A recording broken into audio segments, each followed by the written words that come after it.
courses or panels. So we're going to get started now. Thank you so much for coming today.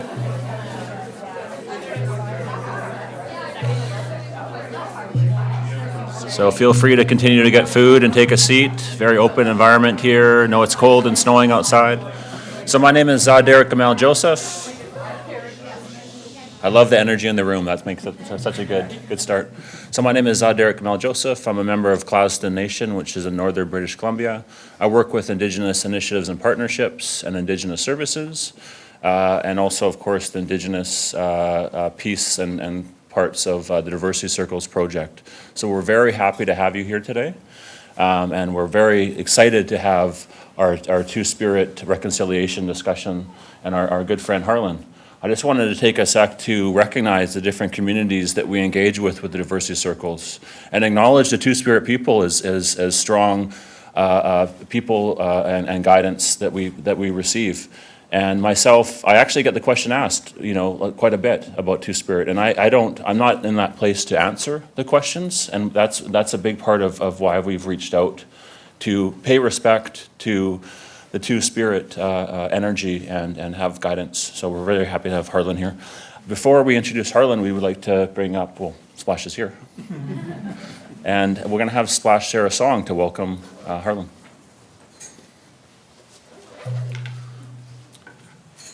Backed up by my good friend Za.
Is this on?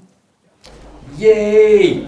My goodness, y'all are like hardcore about diversity or circles or diversity circles.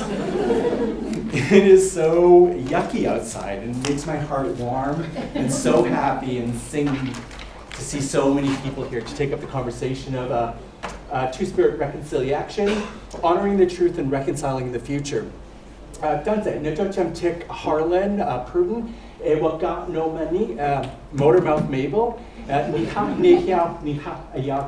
Greetings, my relatives. My government name is Harlan Pruden. My Indian name is actually in Sioux. I was doing some work on the Rosebud Reservation, and they honored me with the name Waka no Mani. Waka being spirit, good spirit, bad spirit, neutral spirit. I can do good just as well as I can do bad, or I can suck up a lot of space and do absolutely nothing. Right? So I try, there's a part of that, my name is, there's a responsibility of how do I want to show up. And so I try to show up in a good way, with a good heart, and I guess this would help if I turn this on, rather than me yelling. And so there's a responsibility of how do I want to show up. And so I want to show up like with a good way and with a good heart to do good work.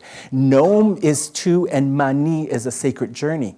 So I was going to try to get that translated into Cree, because I am First Nations Cree, but it'd prove too problematic, so I keep a Sioux name, and I'll probably have to go for a Cree naming ceremony. I also said within my own language, nēhiyaw, I am, a Yahweh. And that is our placeholder for Two-Spirit within my own language. And so we are creating a space and a place to talk about the Two-Spirit community, and for that it makes my heart sing, and I am so happy and honored to be here. Oh, I also said my name is going to be Motormouth Mabel, and that's because I am going to be popping, because I was late today.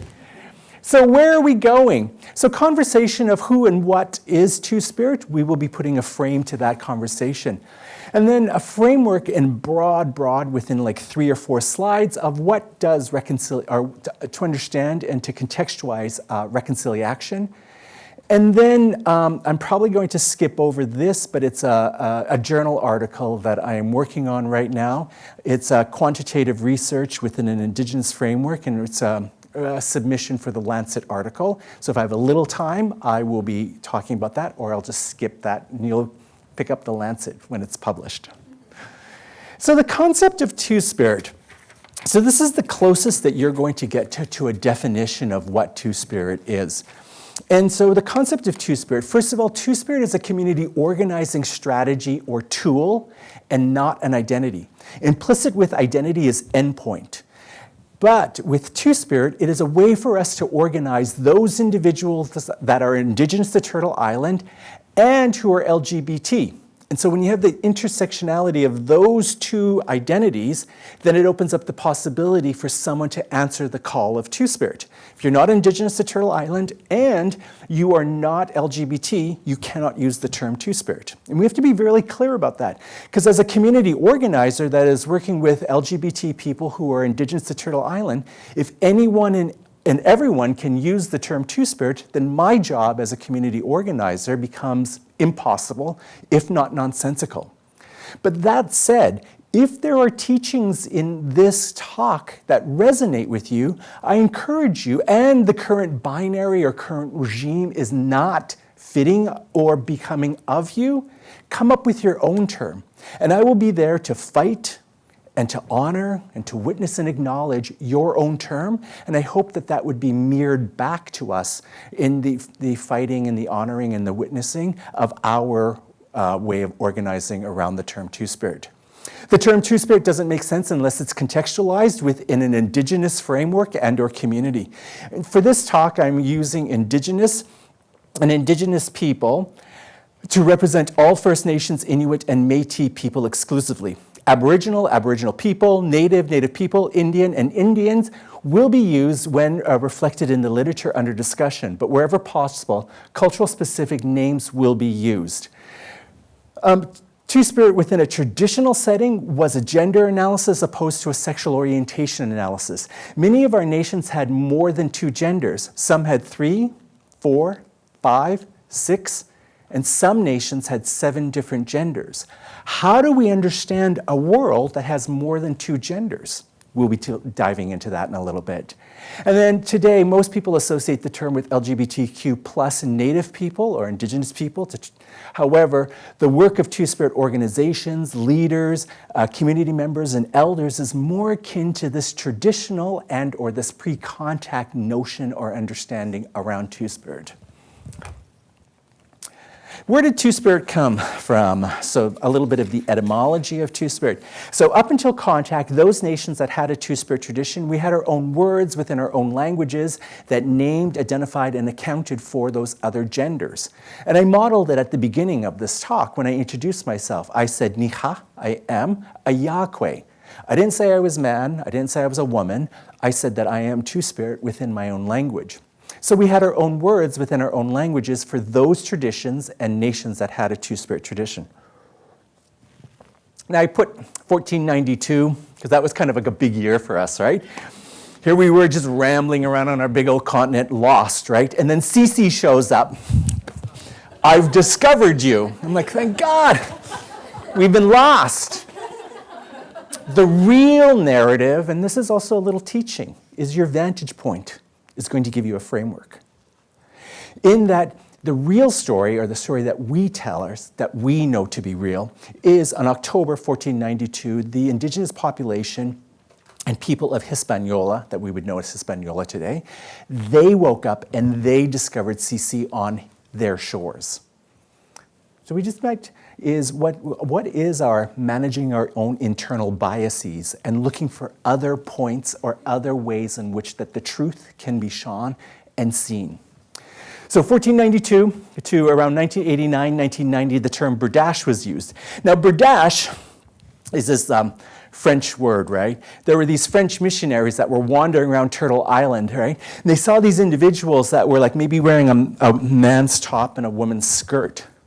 And then there were like male-assigned individuals that were hanging out and doing the work of women, and then female-assigned individuals that were hanging out and doing the work of men, right? And they were like, this doesn't fit into my rigid binary gender system. You know, just like the good book said, God made Adam and Eve, not Adam and Steve, right? And you're like, what do we call them? What do we call them? And so there was like, what's that Persian word? So there was this Persian word, barja, that was spread throughout Europe. It first showed up in Italian, bardasso. Then it showed up in Spanish, bardaxa. And then the early 16th century, about 1545, it shows up in French as berdache. But if we go back to the Persian word barja and we look at the translation, it literally translates into a young man or boy who serves as another succubus. Y'all have to Google that word because it's a crazy ass word, okay, if you don't know. Succubus, S-U-C-C-U-U-B-U-S, succubus. Or a passive homosexual partner. So what are they really talking about right? So on man hot sex, and we hope it's hot, right? Because it's just a waste of time when it's not, right? There is a passive bottom, and when the passive bottom is not passive, we call those power bottoms for lazy tops, right? What they were narrowly talking about, which we'd refer to in medical terms as the anal male receptive partner, i.e. the bottom. And that's what they were talking about. And so for many, many years, the term berdache was used, and literature and scholarship that was picked up by the Academy used this vernacular of berdache. But starting in 1975 with the founding of the Gay American Indians in the Bay Area by Randy Burns and Barbara Cameron, there was this consciousness that started happening.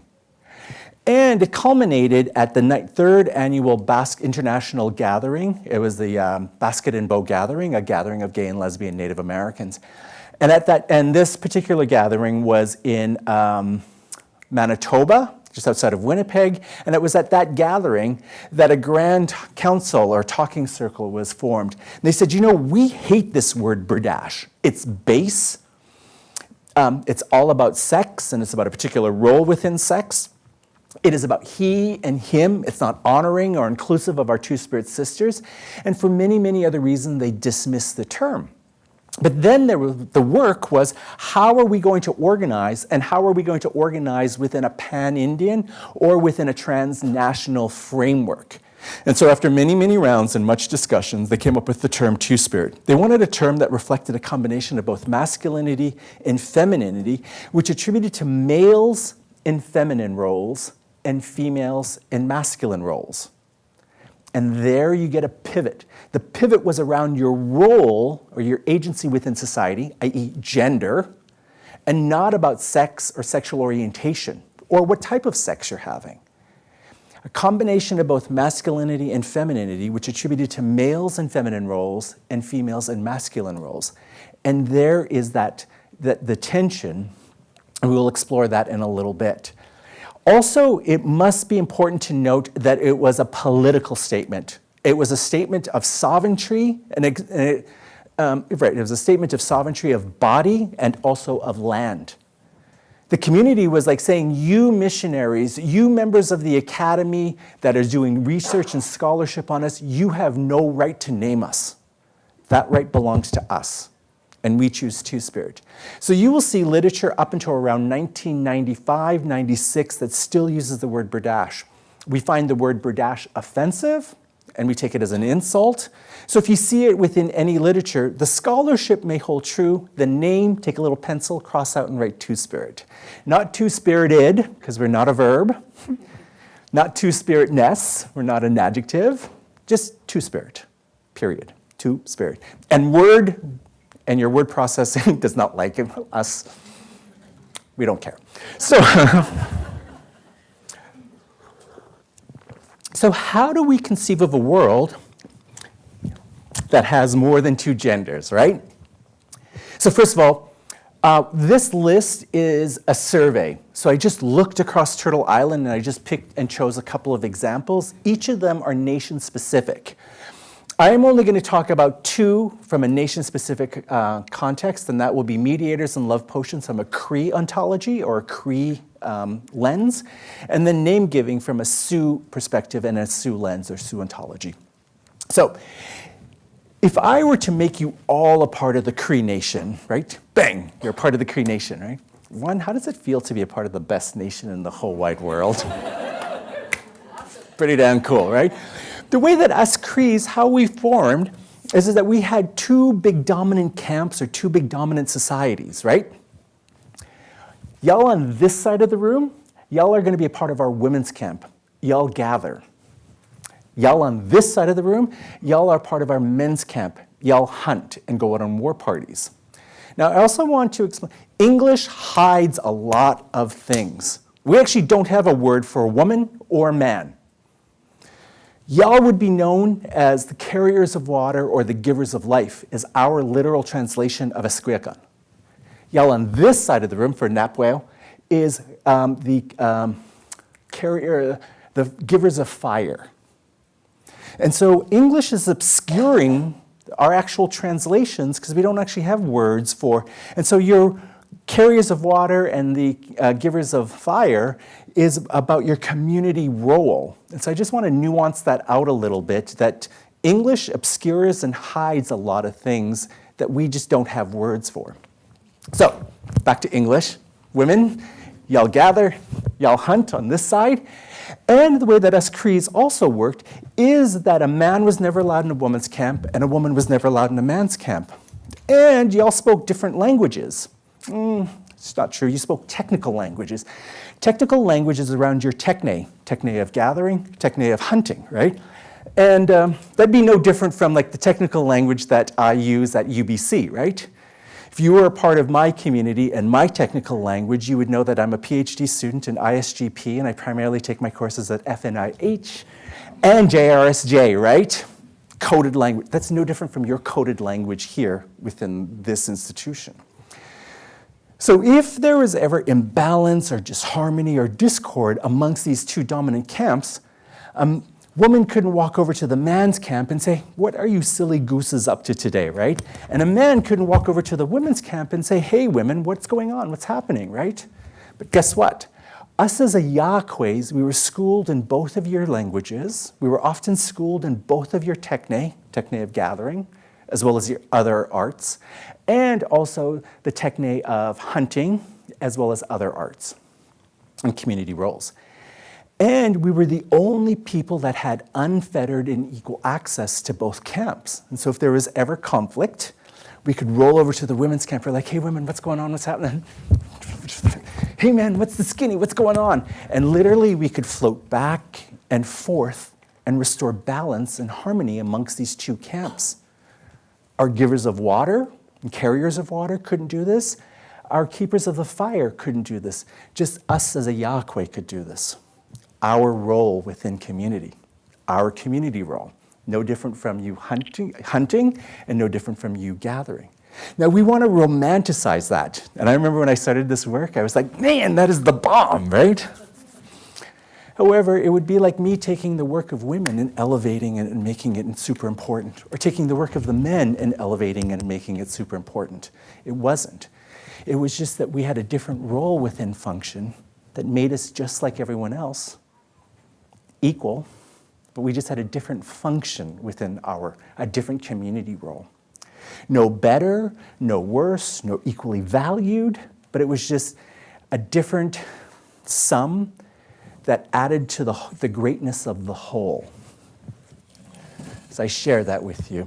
So if matchmaker on a societal level is mediators on an individual, like, hey, from the women's camp, hey, from the men, y'all should talk. And then if you had discord within your marriage, you may come to me for marriage counseling because it was purported I could see both a woman's perspective and a man's perspective. Or I could mediate the dissolution and or a divorce of your relationship. In Cree, we actually don't have a word for divorce. It's called the ripping of the blanket. I'm like, rip that blanket, burn it. I totally made a mistake, right? And then if I were Sue, there wouldn't necessarily be a social expectation that I'd be a mediator, but there would be a social expectation that I would be the officiant of a naming ceremony. And so my good friend Del First, who is Sue, and also Winkday, has resurrected that ceremony and now does that naming ceremony. And so we have 4 big categories for names: English public, Harlan; Indian public, Wakant no Mani. And these last 2 names are incredibly important. We're not supposed to talk about them, but if we don't talk about them, how do we disseminate knowledge, right? It's always what we have to, that is like a perennial problem within our community. Anyway, one is if you go to ceremony with the same people, you may take on a ceremonial name that is, you are known that when you sit in ceremony. And this last name isn't so incredibly important, but it is the name in which that you know the creator or the great mystery, and the great mystery knows you, and it puts you in direct relationship. And so when it is time for you to go home, you hear your name and you go. And so it puts you in direct relationship with the creator. And so you carry these 4 big, broad categories of these names. And so my good friend Del First has resurrected this ceremony. Now, I've collected about 130 terms within our own languages for our Two-Spirit relatives. This database, there is inaccuracies. There is also missing information. I was just in Toronto last week, and I got the names in Seneca, Onondaga, Mohawk. I've yet to update the database, and so it is missing information. The Cree entry is a totally clean entry. It was validated by 21 primary Cree speakers back in Treaty 6 territory. The Nūchulnūth one. Do you know where the Nūchulnūth Nation people are? They're over by Tofino-ish, around that part of the island. Or the Port Alberni, closer to Port Alberni. These words were just gifted to me. And I remember doing this talk not that long ago, and there was a Nūchulnūth elder that came to me, Lillian Howard, you may know her. And she came to me with tears in her eyes. And she said, you know, I wish, she goes, I never heard or seen these words. This has been about 50 years, or over 75 years since these words have been shown and used. And she said, you know, I wish my relative knew of these words and these teachings before they took their lives, because they were called fag, they were called queer, and they were chased from their community.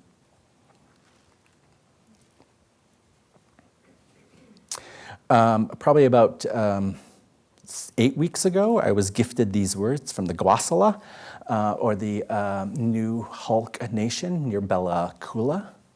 And what I love about the translation is man who lives or lived. So they have like a verb tense thing. It's both past and present and future as a woman. And again, this word, it has been over 50 years or 75 years that this word has been used. So the Gwasala Nation is also going through a process to see if they can find other words to name an account and to signal out their Two-Spirit people.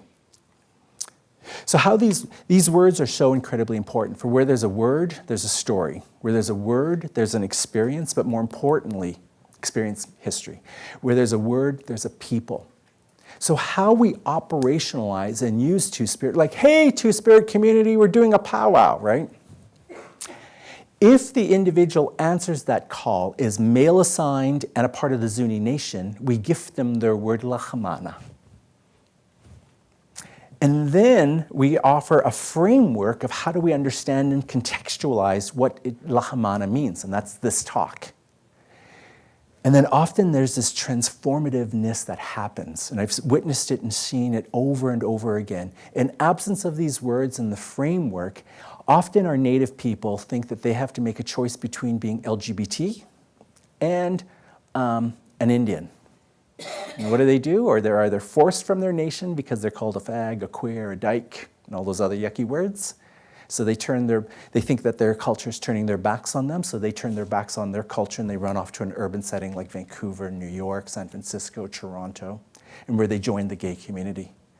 For only them to come into one of our programming and we gift them their word lahamana and a framework to understand it. And there's the transformation that happens is that, wow, what do you mean I don't have to choose between being LGBT and being Indian? I can just be? We're like, yeah. And I've seen it over and over where people have started powwow dancing again, going back to ceremony, learning their language. And the conversation that happens is subtle but incredibly radical in that they say, what does it mean to be lahamana? Who is lahamana? And what is my role and purpose as a lahamana for my Zuni people? And it calls them back home. And that is the medicine of these words. In absence of it, this poor individual thinks that they have to choose between being LGBT and being Zuni. And the word roots them and calls them back home.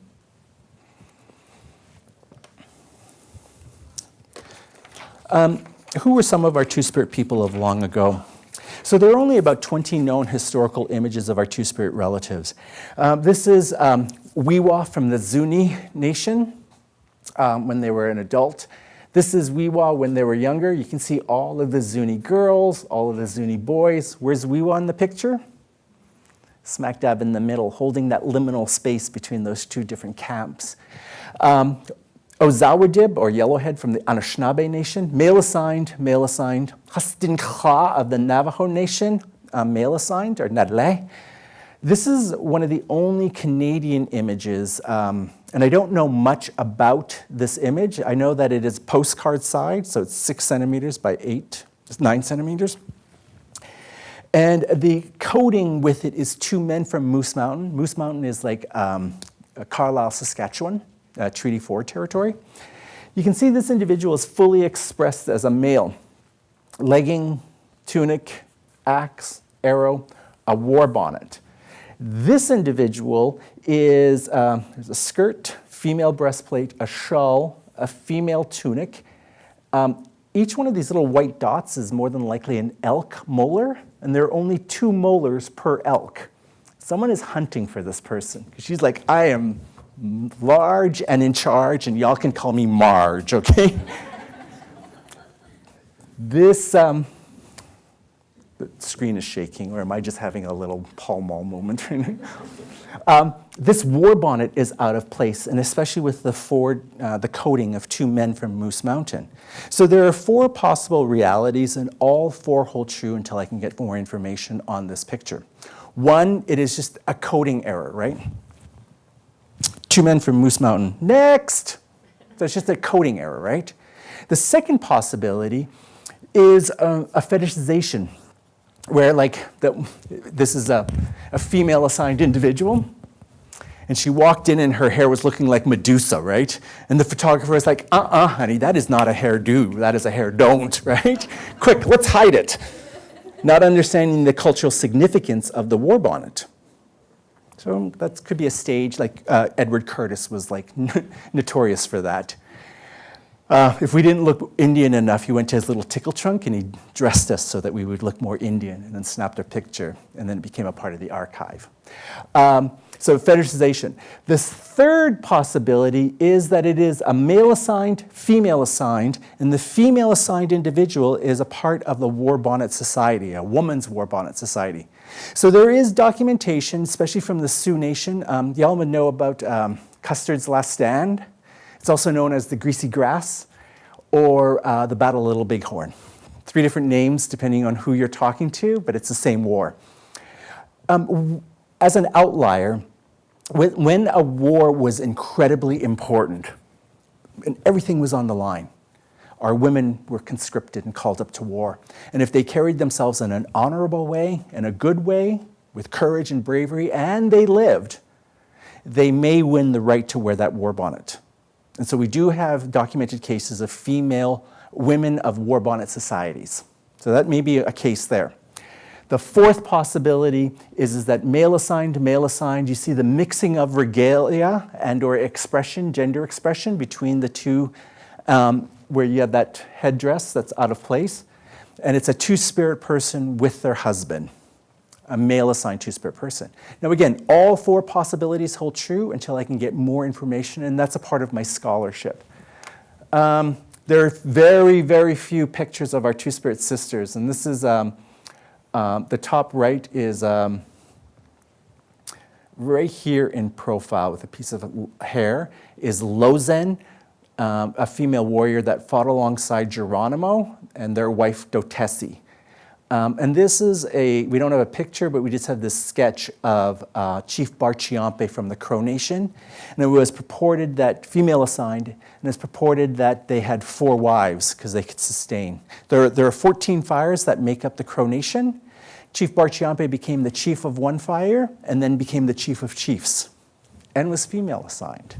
So became the Grand Chief. And this is a male assigned Crow person named Otish from the Crow Nation. I put myself in the archive, so this is when I was 5. My fly is open. I don't know why I have to point that out every time. So there is no way that we can understand a native understanding of how we operate, how we walk in the world today, until we understand what is going on in this picture. This is the picture of the first Indian industrial school on Turtle Island. It is known as the Carlisle Indian Industrial School. It opened in 1879 and closed in 1918 in Carlisle, Pennsylvania. Through its operation, about 100,000 Native children went through its doors from approximately 140 different nations. Do you know how many they graduated? 158. Not per year, total. That is a graduation rate of 0.158%, not even 0.2%. But yet it was hailed as a huge success. We get that famous saying, to kill the Indian to save the man, or the so-called noble experiment that was the failed attempt at the forcible assimilation of Native American children into the culture of the United States. What does that have to do? Duncan Scott sent in emissaries down to Carlisle, Pennsylvania. They studied it and they replicated that system. And then the feds replicated it, and then the states also replicated it. And so there is 2 different systems, a state-run and a provincial-run and a federal-run system. What does this have to do with the Two-Spirit community? This has everything, and this has nothing to do with the Two-Spirit community. And both of those realities hold true and are not in tension. If we look at and deconstruct this picture, and the subject matter of this picture, on the top third is that all of the young men or boys have short hair and are wearing pants. All of the lower third, all of the young women and girls, all have longish hair and are all wearing skirts. We as Two-Spirit people are not forced to the margin. We're forced completely out of this framework. Gone are the 3rd, 4th, 5th, 6th, or even 7th different genders, leaving room for only their 2 genders. That is why it has everything, and it has nothing to do with the Two-Spirit community. Now I know that everyone, with the work of the Truth and Reconciliation, there is a much more greater attentiveness toward this history, and that is the legacy work or honoring the truth. I will personally share that my mother was ripped from the Beaver Lake Indian Reserve, put in a boarding school, and literally had her Indianness beaten out of her. And then what did she do? She had 3 beautiful children, and she did that which she knew. She beat the living shit out of us. She wasn't spoken to with kindness and love. She didn't speak to us with kindness and love. She didn't know her language. She didn't pass on her language. She didn't know her teachings. She didn't pass on her teachings.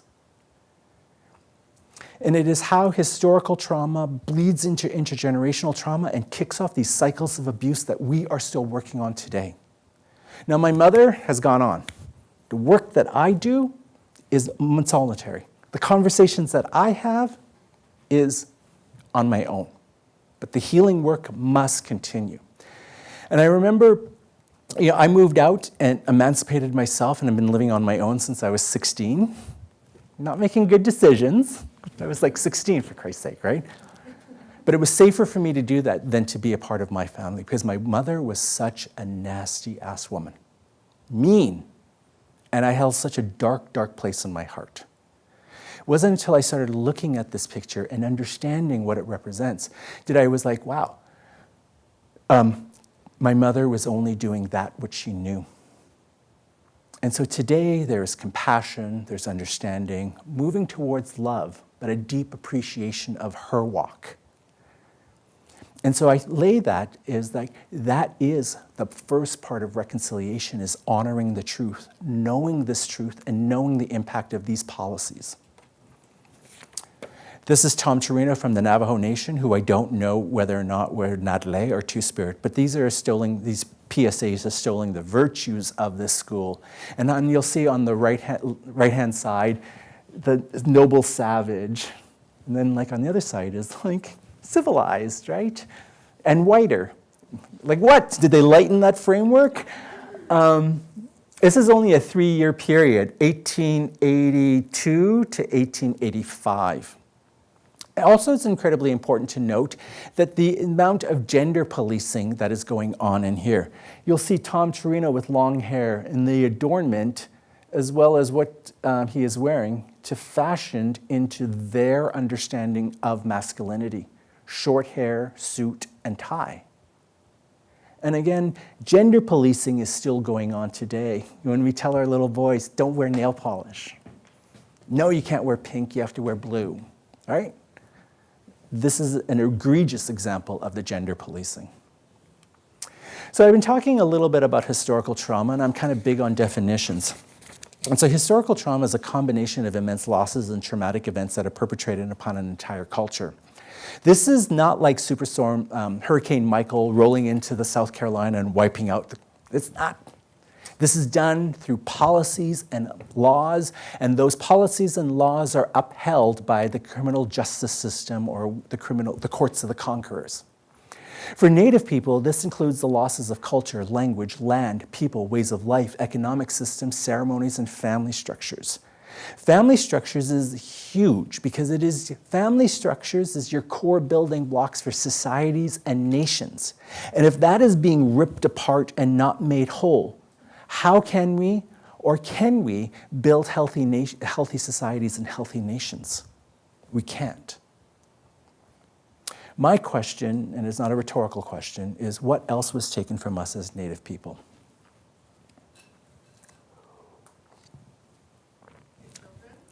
Children, but I'm looking for a specific type of child. Two-Spirit people, you're absolutely right. Our Two-Spirit people were also taken from us. But I resist the temptation of putting a separate bullet point and writing Two-Spirit. Unlike the broader LGBT queer movement that wants a separate parade or march or separate community center, separate program, and I'm not being critical, I'm observing. I know why, right? And I was a part of one of the leaders for marriage equality in New York and marriage equality US, and was a part of that fight. I get it. But the broader LGBT, non-Indigenous LGBT community is the conversations and the work is two major conversations. One is asking for new rights and new privileges, like gender-neutral washrooms within the public sphere, or asking for an expansion of a Western right or a Western privilege, like same-sex civil marriage.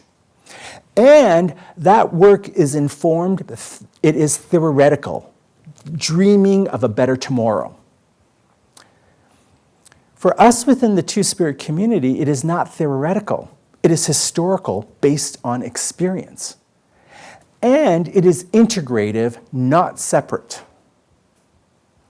And so where we begin the conversation is not asking for anything anew. Where we begin is, remember when we were respected, honored, we had our role within our society, where we had, within our culture, where we had 9 slides where we had our words within our own languages, our relationship to our greatest teacher, our great mother, for people, ways of life, economic systems, ceremony, and that we were embedded in every family. And so that is subtle, yet radically different in the way in which that we do our work. Our work is about reclaiming and restoring our place of honor and respect and dignity for our two-spirit relatives, not asking for anything new. And it is not theoretical, it is based on history and experience and experiential. So it makes my teeth hurt so much when you hear like the birth of the gay rights movement was June 27th, 1969, right? No noodle, that was the birth of your gay rights movement. We had already been adults until y'all rolled in and kind of messed it up for us. And so the teaching that I give with you is this notion, it's called a presumption of innocence. Is that any pathway for equality or salvation for us within the Two-Spirit community that you offer or may offer, or guidance or direction for equality or salvation, is when that call does not start with us first, there's a presumption of innocence. And what I mean there is when you offer a pathway for equality and a pathway for justice or social justice, when it's within a Western framework, you are not taking on the hard conversation that it was your Western ways that totally screwed it over for us as Two-Spirit people. Do not be innocent. Own your framework, your ontology, your Western ways, and that, I think, is the next part of the conversation of reconciliation. Take the blinders off. Because if you don't, then you walk around in this ignorant bliss and this beautiful feeling that you are innocent. If you all were so not innocent, we wouldn't have such a shitty life. Struggling to get into school, and even when we get out of school, we don't get the jobs and the promotion. Or we get the jobs and promotion because we are complicit and silent. If you look at Jody Wilson Raybar, there are only 3 basic archetypes that we Native people can have.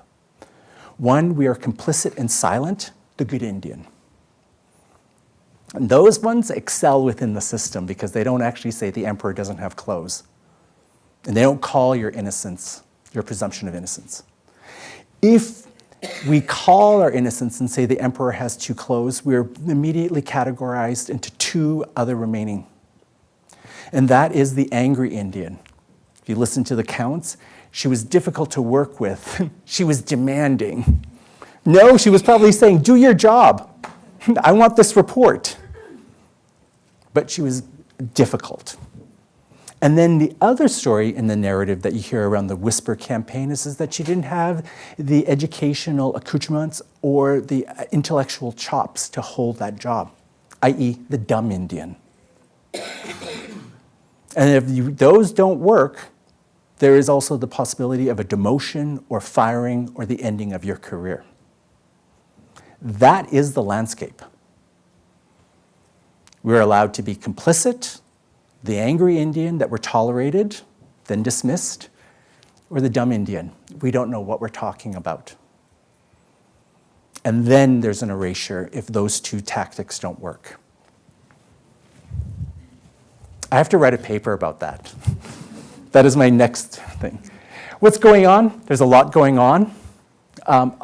Talk to Kyla, and I will send you a copy of a bunch of resources with books and movies. There's many, many books, not a lot, and a lot of its scholarship has been written by non-Native people. I want to change that. There's some amazing films, new films, like Fire Song that just came out in a couple of years ago. It's beautiful. It's set in northern Ontario. There's also a look at our northern brothers and sisters from the Inuit Nation, and it's called Two Soft Things, Two Hard Things. It's a documentary. It's kind of cool. If you want to just jump on it, if you go back to your desk, type in twospiritjournal.com, use the little search engine and type in resources, hit the find function. It'll take you to a page where there's a video recording of this lecture, as well as downloadable resources and more information that you will want. And I also have to update that, our current resources. But how beautiful is this blanket? It was just released. It's called a Two-Spirit blanket. It's 2 crows from 8 generations. It retails for about $208, and it's a queen size. No pun intended.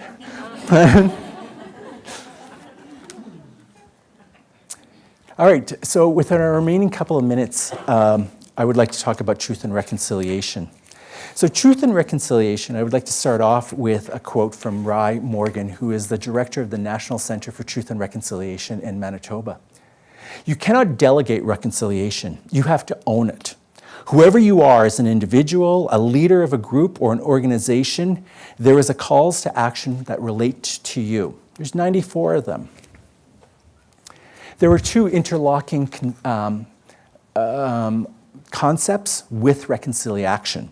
The first is honoring the truth. And honoring the truth is the difficult and uncomfortable, but it is the easier of the 2. And that's merely just learning our history.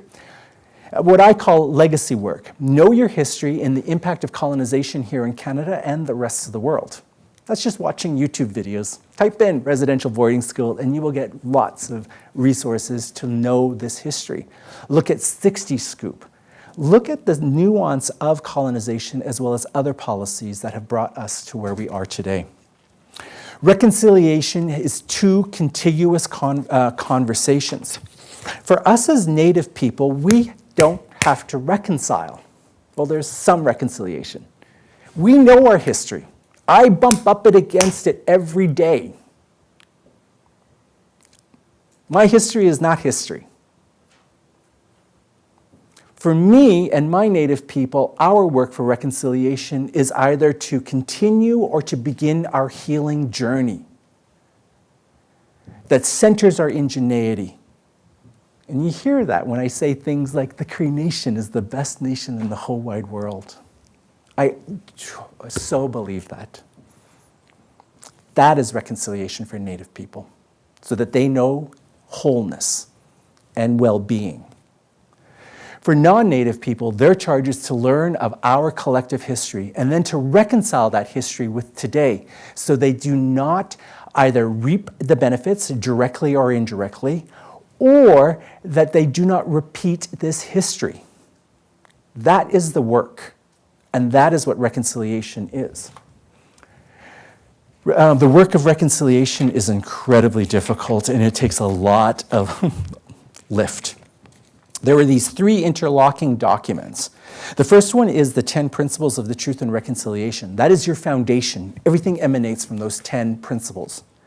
Then we have to take that, hold all of those 10 principles, and then engage with the UNDRIP, the United Nations Declaration on Indigenous People. That provides you a foundation.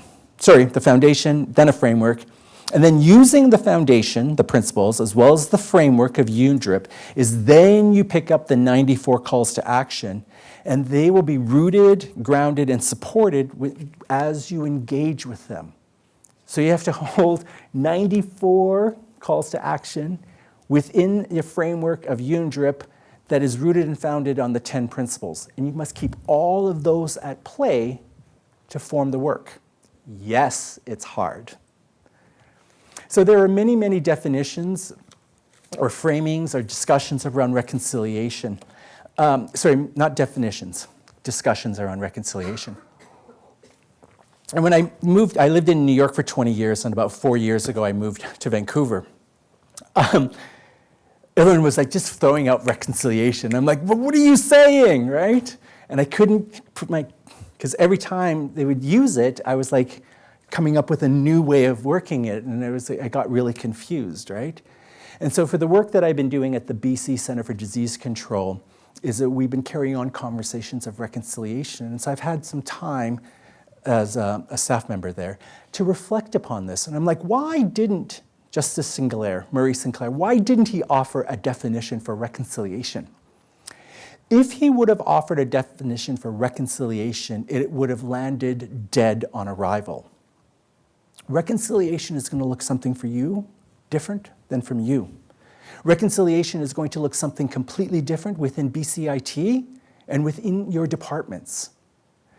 And also, reconciliation is going to look something at UBC or BCCDC or within the education system.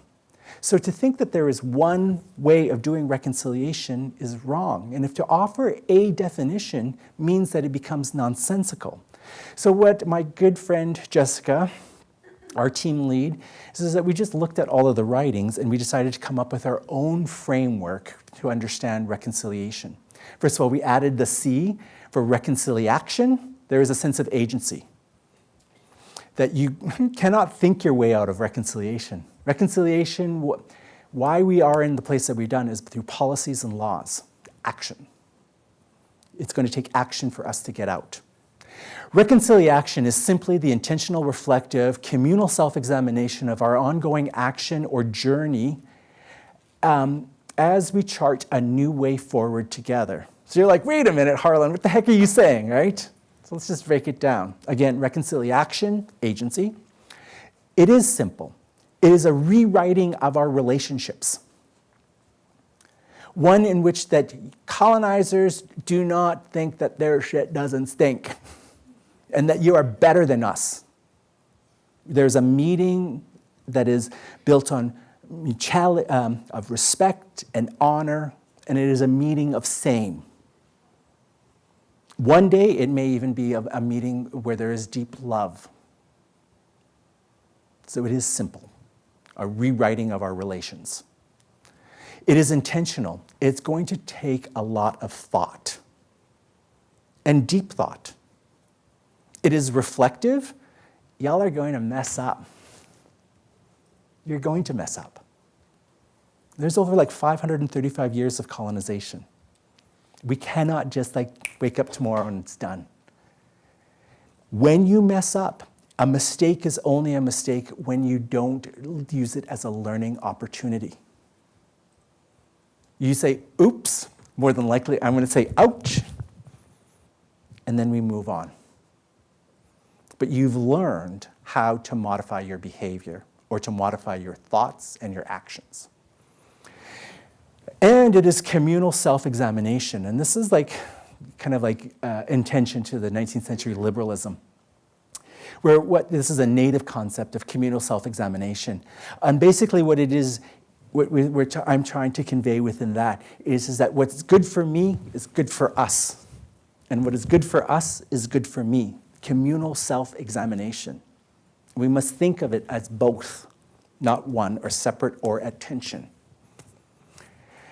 For our ongoing action, there is agency, or journey, that's a native concept, as we chart a new way forward together.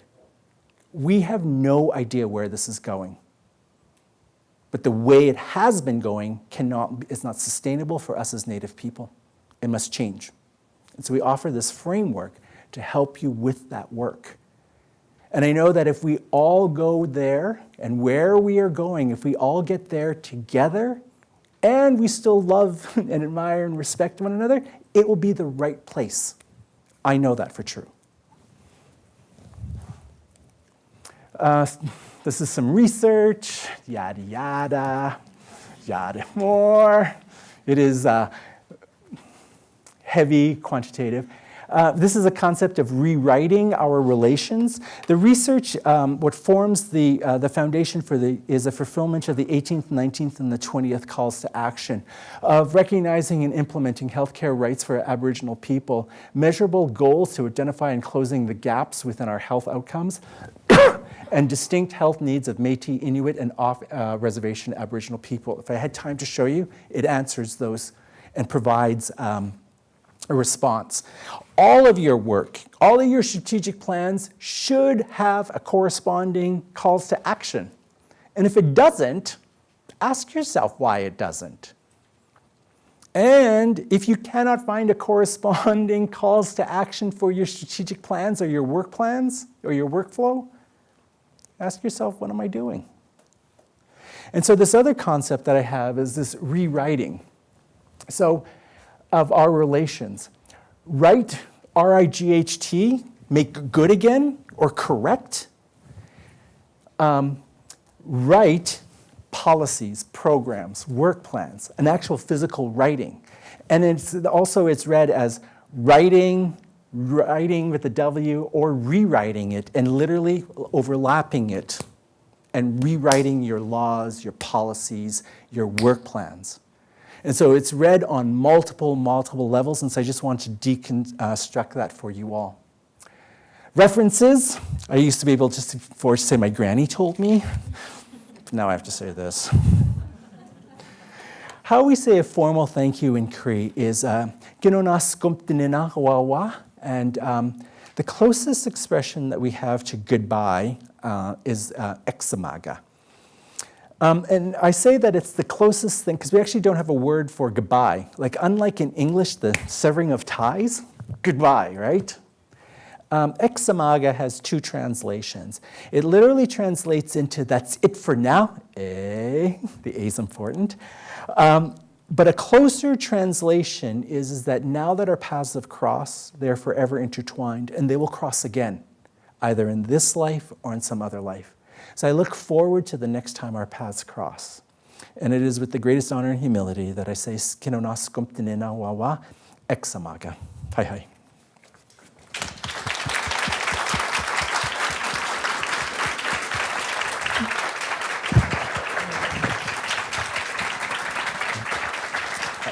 So I'm Kyla, and on behalf of the Diversity Circles team, I just want to wrap things up for us today. We are not going to do a question and answer for a couple of reasons. One, we want to be conscious of your time, and we don't know what's happening behind that curtain of weather out there. But also because we know you just took in a lot, and sometimes the questions that come to us at first don't consider what information we have just heard and the sharings that Harlan has offered. So we encourage you to email contact@diversitycircles.com if you have questions for us as an organizing team. Harlan is very easy to find.